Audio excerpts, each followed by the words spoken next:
that means that if I go to my layer or to my gradient and I go up here and I change it to black and white, that means I can apply that same logic to this. Does that make sense? To that, okay? So here's something I used to do all the time when I was doing quick renders, and we'll do it on this thing we're going to start. I'm going to take this layer right here, and I'm just going to fill it with white just so I'm not sitting on a transparent layer. So I'm going to go fill, foreground color. Oops, wrong one. I just want a white there so I have something there. And then I'm going to take this. So just to do it a little presentation thing, I would take this. I would, okay, by the way, if you hold, watch my arrow. If I hold Alt, see how I get a double arrow? That means it's going to duplicate it. I'm going to hold Shift and constrain it. Then I'm going to go back up here to Edit and our Transform tools, which you talked about last week. And I'm going to go Flip Vertical. So I flip it vertical. I want to make sure it's behind the other one. And then I'm going to put a layer mask on it. Grab my gradient, and that's now black to white. Actually, there should be another version of it. There it is. I want black to white, so I think this is it. Nope. It's the other one. It's this one, I think. Yeah. So I can do that and get a little reflection. Does that make sense? So I'm going to go boom, get a little reflection going. I can probably pull that back a little bit. I don't need it to be that strong. And then, you know, I could also go here, make another layer, maybe get a real soft brush, lower the opacity. I don't think actually I don't even need to lower the opacity because I can do it after the fact. You know, and I could put a little, I'd have to shape it more. Normally I would. Let's go to our warp tool and edit and see if I can do it. Transform, warp. See if I can just pinch the end. Yeah.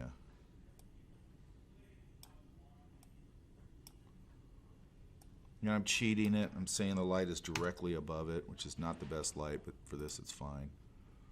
And then I want to pull this down. I don't want it to be so strong. Now I've got a nice little reflection, correct?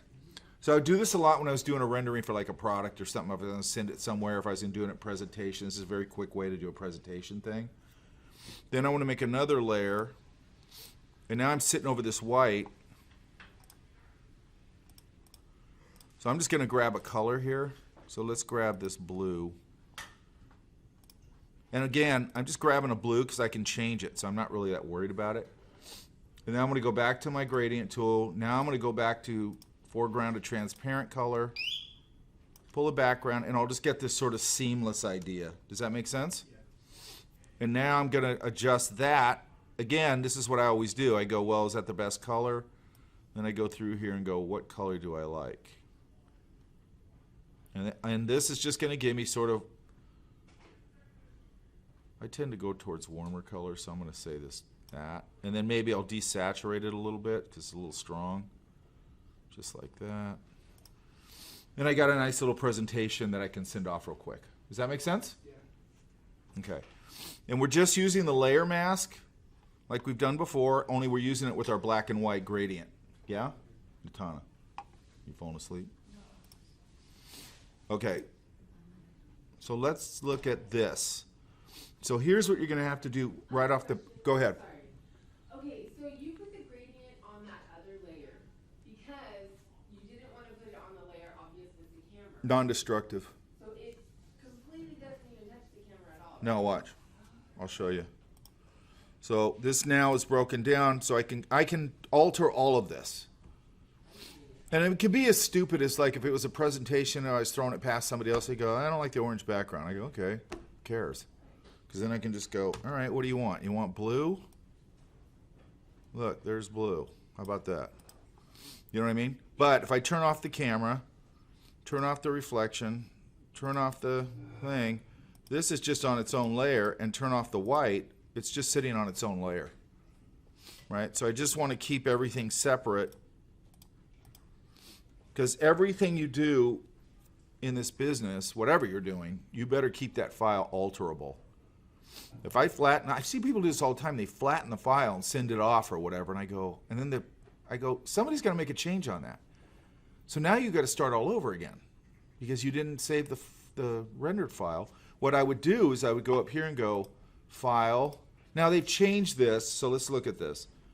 I would go File, Save As, and of course you have to do this silliness. And here it gives me these options: Photoshop, large document format, Photoshop PDF, or TIFF. Now, it used to give me way more under Save As. They changed it. I don't know why. I think it's stupid. Because I'm not going to use any of these formats if I was just sending this off for a quick reference through an email. I want it to be a small file, right? So let's cancel that. So now what you have to do is you have to go File, Save a Copy,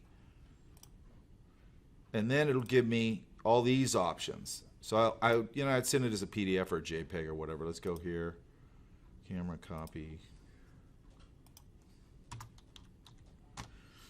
So now I've got, okay, and then it gives me this, which is like how much quality, what quality you want this at? Well, I always just put it on 12.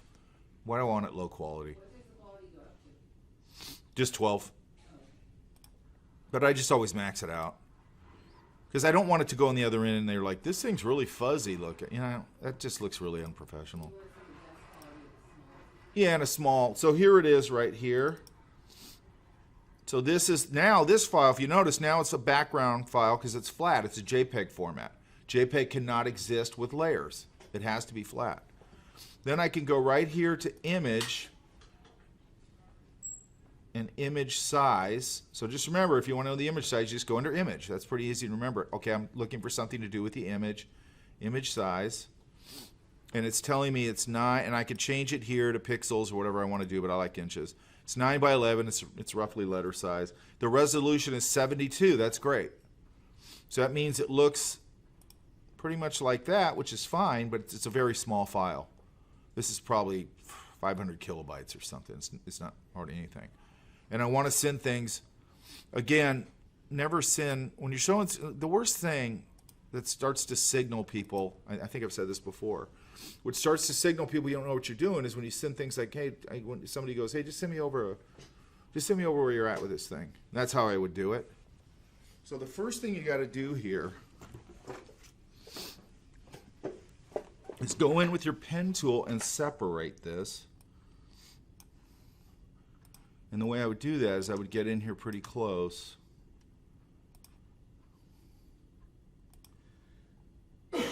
And do a really clean, like there's a rounded corner there. Don't ignore that. People do that all the time. They just make a hard corner there, and it's like, that's not a good selection. And I'm not going to make a good selection here either because I'm just trying to do it quick.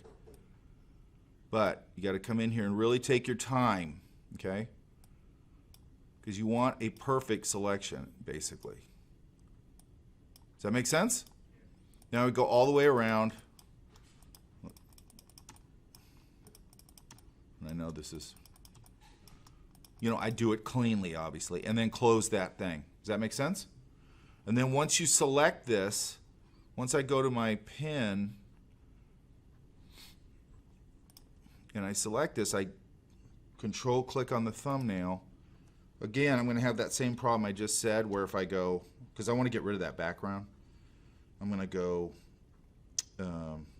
delete. Oops. Oh, I didn't unlock it. You got to unlock it. If I go delete, I'm going to delete I'm going to delete the camera. So again, I go up to select, inverse, and then that'll select the background. Does that make sense? Okay. Now, I'm just going to cheat this real quick.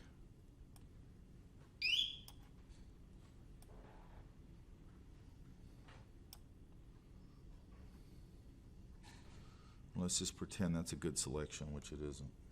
I'm going to go CV, paste it on its own layer. And the first thing I'm going to do probably, right here's your crop tool. You can also just hit C. This thing needs a little more breathing room. So I want to pull this out. Just give it some, enough breathing room. So I remember there would be type on here too.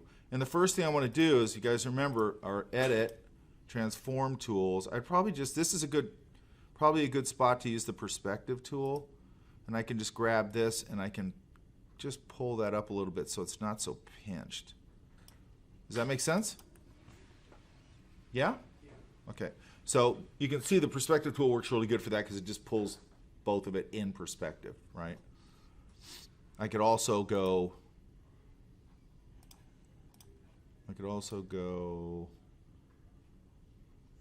distort, and I can just, you know, adjust it on each thing. But the other thing in this case does it pretty good. That's interesting. Okay. So I'm going to end up with this. Okay? About. And you can see, okay, so here's the thing. If you guys look here, I changed it here, but let's look at it here. If you look here, the only real thing that's in color on this thing, because it's a black and white object, is the lens has color. Does everybody see that? So to cheat, not to cheat, but because I'm going to take advantage of that. So what I'm going to do is I'm going to save the lens because that's the only thing with color. I'm going to grab my ellipse marquee tool. And here's a little trick. When I make a selection with one of those marquee tools or anything, I can hold space bar and I can move that around. Okay? It's really important because I'd never make this work if I didn't have that. So I'm going to pull this. I'm going to pull it up here, and I'm going to try and line this up a little bit. That's why I've been able to move it really helps. If you couldn't move it, it'd really be a pain in the ass. And I'll do it, you know, I won't get it exactly perfect, but I want you guys to. And then again, I'm going to go Command C, Command V. And now it's pasted that on its own layer, and it pasted it right back in front of it if I don't deselect it. Well, you said you did Control C. I was trying to listen from last time. Control C while it did the rushing answer there. Well, you can't select anything if it's not selected. Oh, right. Okay, so Control C. Then how did you get on that a new layer? You did the Just plus paste. Control V. and it made- okay. It will automatically paste onto a new layer. Here's the other thing. As long as I leave it selected and I don't deselect it, when I go Control C and Control V, it'll paste it right back into that same selection. So that means I don't have to line it up with the camera underneath, because it just sets it right where it was. Sometimes if you don't do that, I think it'll put it in the middle of the page or something. And this way it just puts it right back where it was, because I want to save that. Okay, this right here is bugging me, so I'm just going to get out of here real quick.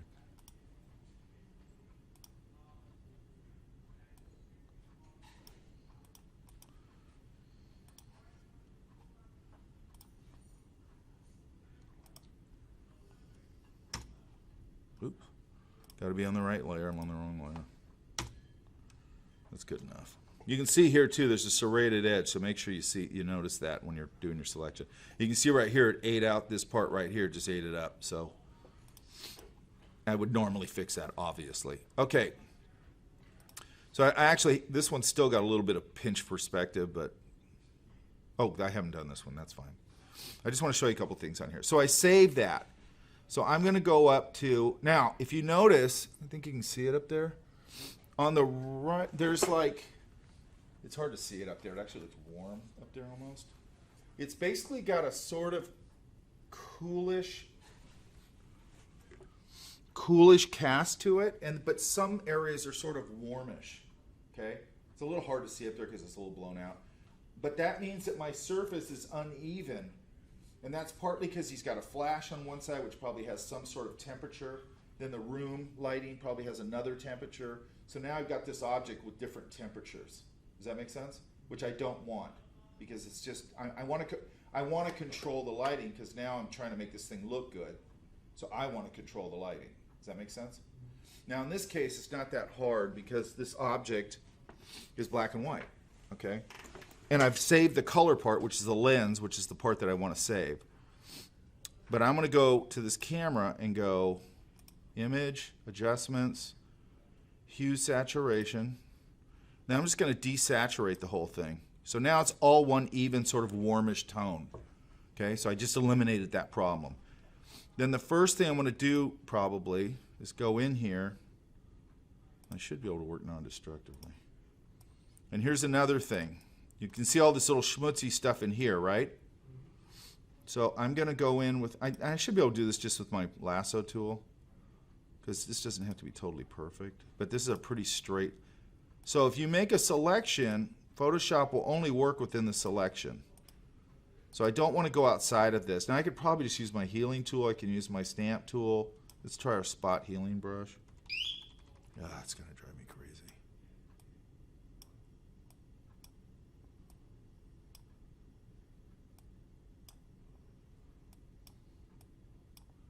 And if that doesn't work, I'll just go to my, whatever you call it, my, either my regular healing brush or my stamp tool. Does that make sense? Again, see, that's not quite clean enough. So I'm going to go to, let's try my stamp tool. And I got it on current and below. Yeah. Did you fill that selection with a sampled color from somewhere else? Yeah. As long as it works. So I could actually just take the color it is, and I'm going to keep this on another layer, obviously. And if it looks good, see, it's a little too obvious. That's why I don't like it. But yes, that absolutely could work, right?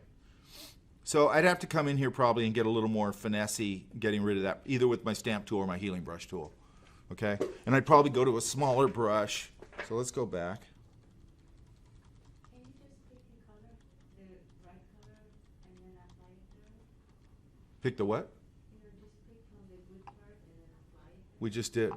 It left too hard an edge. It looks like a square sitting there. Now, there's ways around that, but to me, it's going to take me literally like 5 minutes to do this, so I don't really... This isn't a place where I need to overthink it that much, because it's just these little areas, and they're pretty easy to fix. The reason I'm doing a selection is I don't want it to start spilling out into different parts of this camera. I'm doing this all fairly sloppily because I'm trying to do it quick. You know, and I could take this, and I could just sample this color right here and start to get rid of this stuff. This is at 49. I'm going to go a little higher.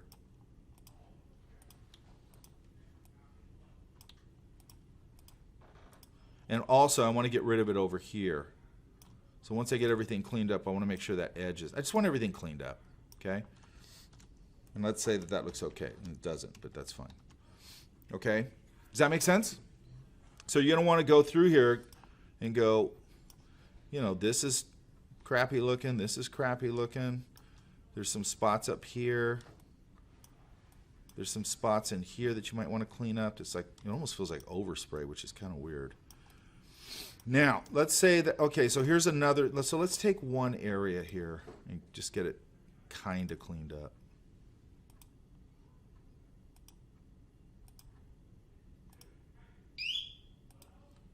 I will try and fix that once I'm done with this.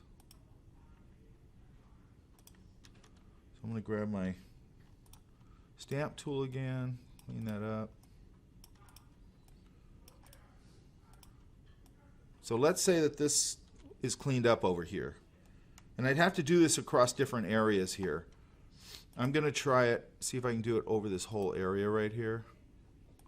So this area is totally blown out. You guys are seeing that, right? So one of the things I got to do here is I got to get this so it's not so... So I'm knocking the lighting down because it's so blown out. So I'm going to create a new layer here. I'm going to go up here. Now this is a... your multiply layer, I use it a lot. And just so you know, multiply, if I use like a gray value, it's really just going to create almost like a shadow value. It's going to really just make that gray transparent. Does that make sense? Let me show you something. If I took, I'm just going to do this crudely. Let's say that I wanted to knock in, I would never do this with a hard edge tool like this. I would probably use my pen tool or something. Or actually probably paint it in. Let's say I want to put a shadow value on this side of her face. I'm going to grab a gray.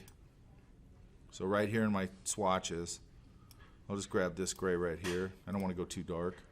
And then let's just grab our gradient tool again, kind of pull it. Deselect it. Then if I go here to my layer, oops, I put it on, see I put it on the wrong layer.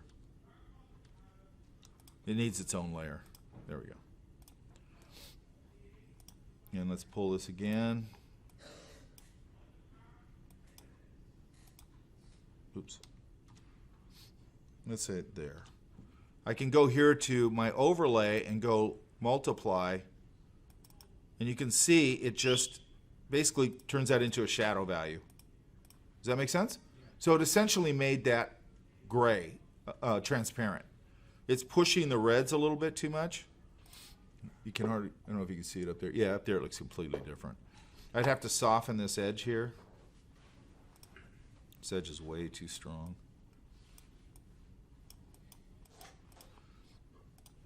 But you can kind of get the point. It's a pretty straightforward tool. We're going to use it, that overlay. That's one of the few ones where it's like, it does like stuff like that. It really works really well with black and white and gray. That's the only way I can put it. And we're going to take advantage of that. So I'm going to go, now I got this selected, and let's see if I can do it like this. So now I've got a gray. I want to pull my gradient. I want it to kind of meet here, I think, where that core is. And then I'm going to go multiply and see how it knocked out all that light. So I would have to do that here. I would have to do it here. You know, just in here. Like here, I could go in, probably use my pen tool for this, but I'm not going to. Hang on. I would use my pen tool for this because it's a curve. But just for speed, I'll do it this way. You know, and you need to go in sort of individually in these areas. Once you clean them up, you got to clean them up first. And I probably can do the same thing here where I'll roll it this way. And it's on a multiply layer, so I don't even have to do anything now. It's already on a multiply layer. And see how it's knocking out all that out? Because what I want to do is I want to get this to a point where I've got the lighting tamped down where I can start to make the lighting the way I want it. Does that make sense? Okay. So I might come in here later and like light, and I also wouldn't do these on the same layer. I want all these on separate layers so I can adjust how light or dark they are. So I could pull this back a little bit if I wanted a little more light on my opacity. It's actually not that bad there. Now here's another little trick that works nice. See this, you know, this textured part? It's also blown out, but it's also got a lot of, you know, wear and just funkiness to it. Does that make sense? This will, the same technique will, let's make a new layer. I'll do a really quick selection here.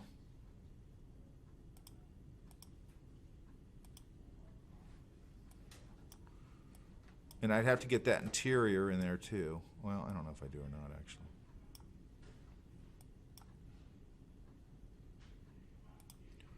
I just want to even this out. I just don't want to see, and this is just a quicker way of doing it than going in and fixing all of it. Make sure you make really nice selections. Take your time on your selections. I don't expect this done today at all. I'm guessing it's going to take about 2 days. Oops. And then let's say this is a good selection, which it isn't. And I'm going to go here, Control click the thumbnail. Now I got a selection there. I'm on a separate layer, and I'm going to grab that same gray, which I have going.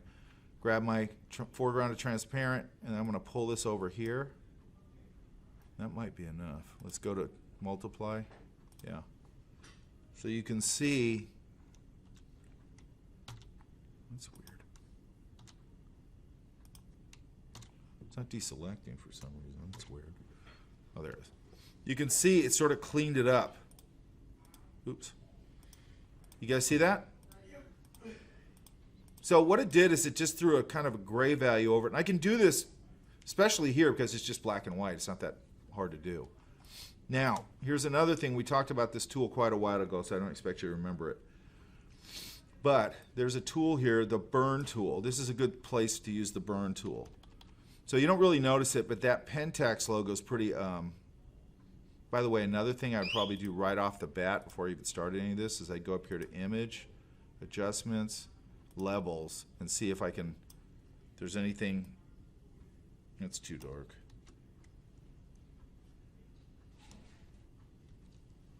Let's try the lights. That's too much. So I'm going to leave it as it is for now. Could probably go a little. Now, I could also go in here and go to my levels again.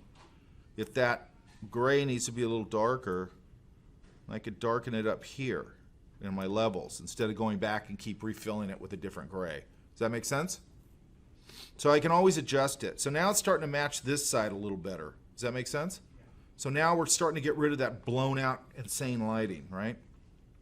Now, your burn tool just basically makes things darker.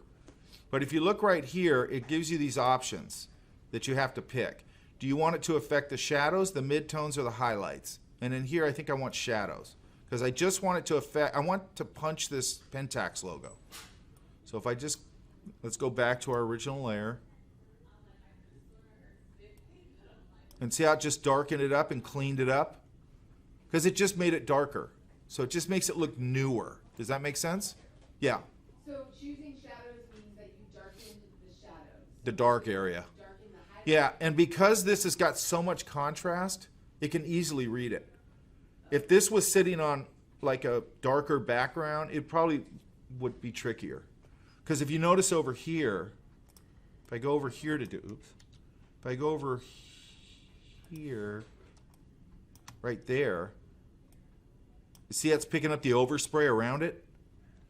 So let's see, maybe if I go to midtones, I don't think that'll help, but nah, that makes it worse. So see it darken the midtones. So you would suggest to always clean up first and then change the colors? Or? I already changed the colors in here. Because if you cleaned up that whatever's on that little label right there, then you could probably do it that way, right? You know what I mean? It's a black and white object. I already made it. I already cleaned up the color by making it all desaturated. Right. I was talking about that M&E. Is that what you're saying? Oh, the M&E. Overspray on it? Or not that? Well, the overspray I'd probably have to clean up. Yeah, I mean, I would have. You guys got to clean that up. So you would do that first? I would have done that, yeah. That would be part of my cleaning process that starts here and here. That's the first thing I do is I go through this whole camera and I clean up all the dings and dents. And does that make sense? Yeah. Yeah, absolutely. I would do that first. I'm starting kind of big to small. Does that make sense? Yeah. Okay.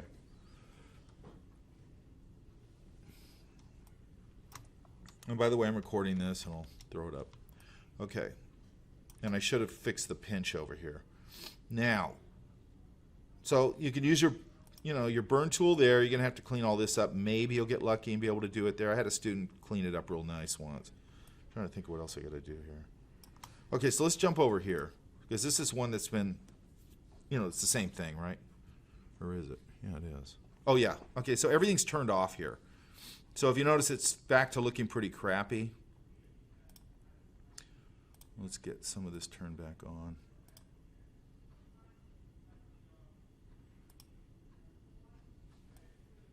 Still not perfect, but it's fine. So then I gave it a shadow value. You can see that right there. I gave it a reflection, and I gave it a backdrop. This one is not a finished one. I want it cleaner, but I mean, it's cleaned up a little bit. Still got schmutz over here and all that. That's weird. It should be cleaned up there.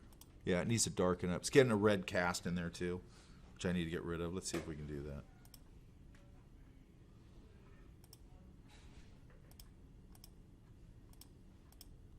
Ooh. Anyway, you get the point, correct? Now, the way I did it on this one with the reflection, it's a little trickier. It's still not hard, but it's a little trickier. So let's turn that off. Let's take our cameras, because this camera's in perspective. So I'm going to option, drag the camera, if I can get the damn camera. There's stuff on every one of these, like stuff on top of everything, so I got to find a spot right there. It is. And I'm gonna turn this one off. I'm gonna grab this one, drop it down, edit, transform, flip vertical. Then I'm gonna put it where this edge kisses this edge, right there. God damn it. Right there, or probably a little higher, but that's okay for now. Then I'm going to go up and grab my skew tool, edit, transform, skew, and I'm just going to pick this side up I hold shift to constrain it. So it lines up. Does that make sense? Now, if you notice the lens isn't lining up, normally I would go in and just grab this lens and I'd pop it onto this and flip it. I don't want you to do that. Don't worry about that, okay? But I want to put this behind my camera. And it's also splaying out a little bit, which I don't like, so I'm going to go Edit, Transform, Perspective again. I can pull that in a little bit so it doesn't feel so flared out. Now I'm going to make my layer mask.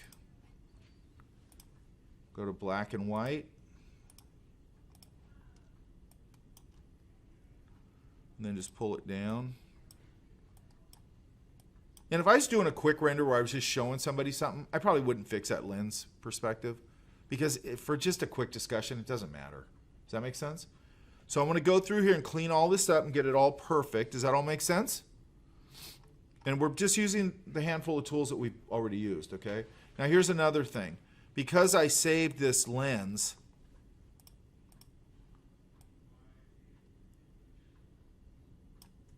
I can come in here now and I can go, okay, now I've got a blue environment.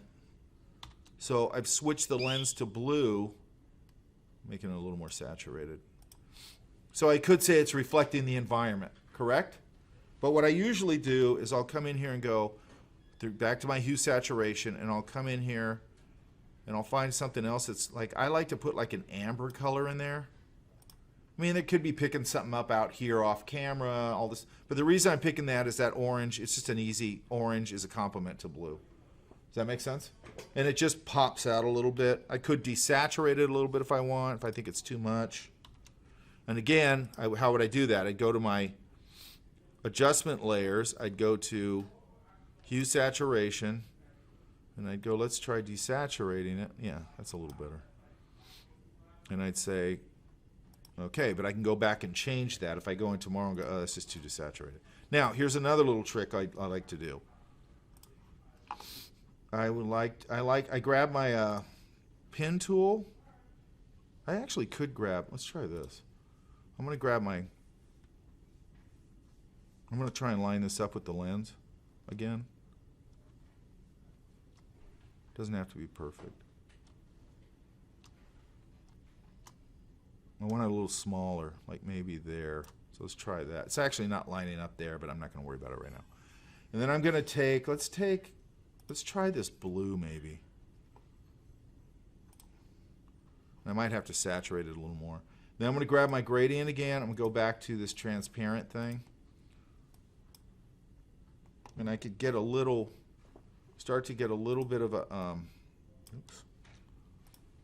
reflection on there. I'm going to try an overlay and see if I can get it to, and I'd have to make it mirror that edge better. I'm going to see if I can find a cool overlay for this so it's real subtle. That's not bad. I like that because I can see through it like I should. I'll go a little smaller. Control T is just your standard tool for that. And then I'm going to knock it down a little bit. I don't want it too strong. And then what I could see, that's not too bad. Can you guys see that? That's not too bad. So it looks like sometimes it'll catch that hard edge off the top, and then it'll pull a reflection out of that that mirrors the lens shape. Okay, so that's just what I'm taking advantage of. And then I could come in here and go, okay, so the lighting in here to me is going to be, I can make it warmer, who cares?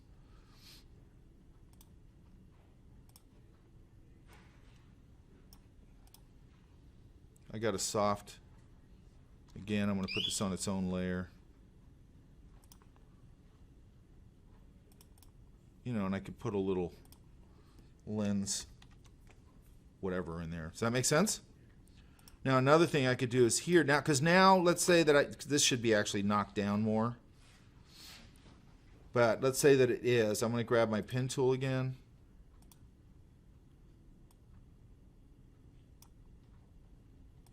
Well, I'll show you one other thing, you guys.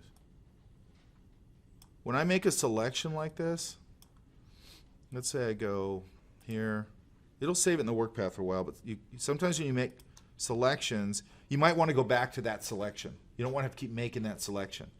So if you go up here to select, load select, or save selection, and I'll call this lens edge, because that's what it is. And if I deselect this and later on I go, oh, I need to adjust that, I can go up to select, load selection, lens edge, and it'll put it back. Does that make sense? So what I would do here is I would take that same highlight color, put it over that. I need it to be on its own layer. It's too, I put it too close to that. I don't want it to be seen on the edge, actually. It shouldn't be doing that. Let's try it here. I'm going to try it from the bottom.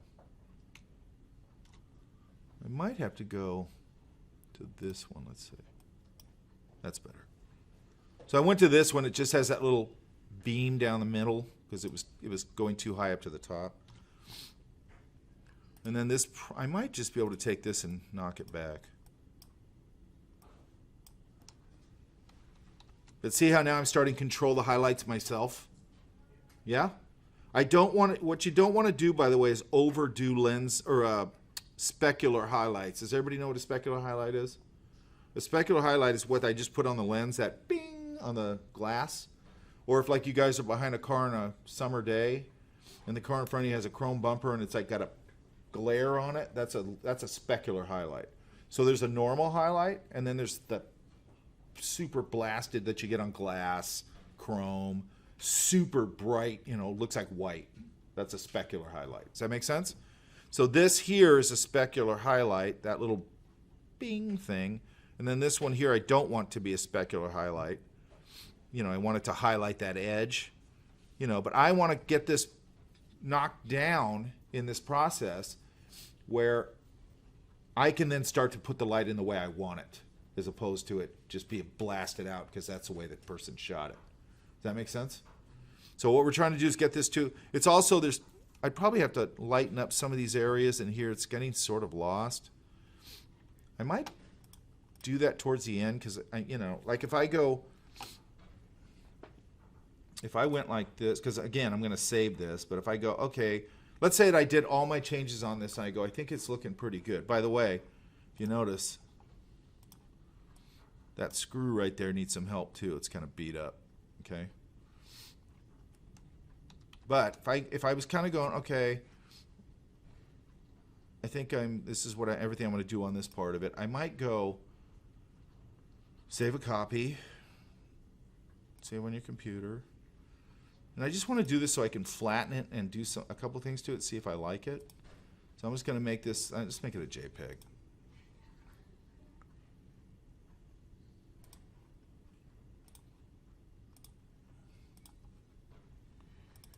And the reason I'm doing this, I flattened it, is I just want to show you this little thing. So, if I go up here to filter, render, so this is just a filter, you guys. These are actually pretty simple to use. And I'm going to go to lens flare.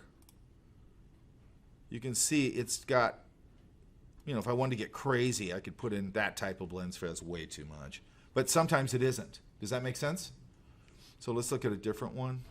Filter, render, lens flare, and I can dial this down. So I could dial it down to something that feels, and then I can move it. So I'm going to move it up here where I had mine. I could have used this instead. And that lens flare doesn't look terrible. Does that make sense? Be careful with that filter, man. All these filters that we're going to start looking at, be really careful with them. They get cheeseball real fast. Okay? So let's look at this again. Lens or filter, render, lens flare. There's different lens types here, so let's pull this up again. There's a different one. That's a 35 millimeter.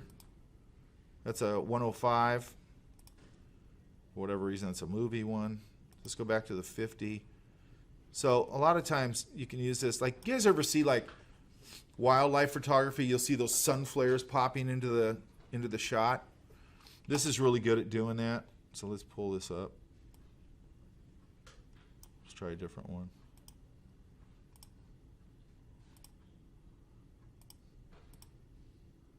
Usually this one will give me something like that, where it'll give me the